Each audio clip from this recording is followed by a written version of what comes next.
တက်ချင်နေအသင်းနဲ့လှည့်ကူးမျိုးနဲ့မှရှိရရေဘေးသင့်ပြည်သူတွေကို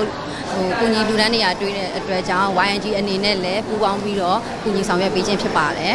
အခုလိုကိုကြီးခွင့်ရတဲ့အတွက်လည်းအထူးပင်ကျေးဇူးတင်ရှိပါတယ်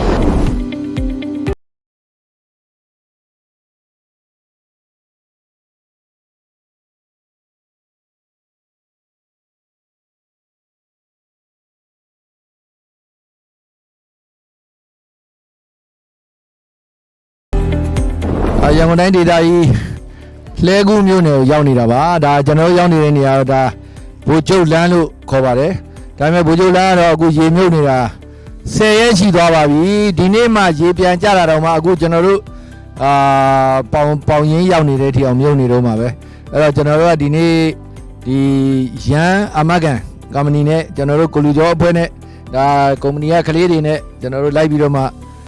ရေထဲမှာအိမ်နေရရောက်တော့လက်ထိလေးရောက်လိုက်ပြီးတော့လှူဒန်းတာပါအဲ့တော့ဒီလူအတွက်လည်းကျွန်တော်တို့ရဲ့ကျေးဇူးရှင်ဒါထမင်းရှင်တွေကိုလာပြီးတော့မှကျေးဇူးဆက်တဲ့သဘောနဲ့လာလှူကြခြင်းဖြစ်ပါတယ်လို့နော်လှဲကူပေါ့နော်လှဲကူမှာရေဘေးသင့်ပြည်သူတွေအတွက်ကိုကျွန်တော်ကုမ္ပဏီကနေတက်နိုင်တဲ့လောက်လေးပါဝင်လှူဒန်းခွင့်ရတဲ့အတွက်အများကြီးကျေးဇူးတင်ပါတယ်ဗျာအခုလိုမျိုးပေါ့နော်အိမ်တိုင်ရရောက်ကိုယ်တိုင်ကိုကြသွားရောက်လှူဒန်းတဲ့အတွက်အရန်လဲဝမ်းသာပီတိဖြစ်ရပါတယ်ကုမ္ပဏီကိုစားပေါ့နော်ဒီလိုမျိုးအလှူဖြစ်မြောက်အောင်ဝိုင်းဝန်းပတ်မှုပေးတဲ့ကျမတို့ရန်အမကန်ကုမ္ပဏီအထူးပင်ကျေးဇူးတင်ပါတယ်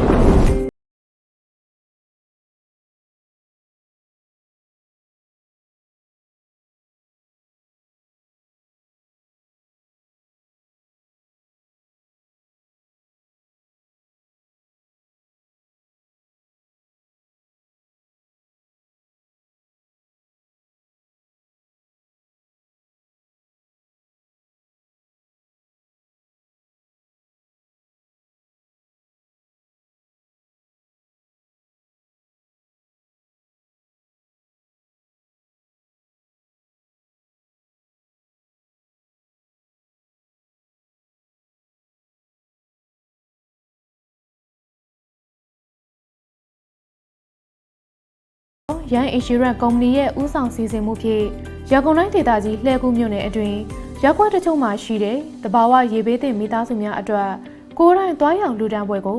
ရိုက်ကူးတင်ဆက်ပေးခဲ့တာပဲဖြစ်ပါတယ်ရှင်။နောက်လာမယ့်ဝိုင်းဖက်အစီအစဉ်တွေမှာလည်းဘလို့ကောင်းမွန်တဲ့အကြောင်းအရာအစီအစဉ်တွေကိုတင်ဆက်ပေးသွားမလဲဆိုတာကိုစောင့်မျှော်ကြည့်ရှုဖို့ဖိတ်ခေါ်လိုက်ပါရစေရှင်။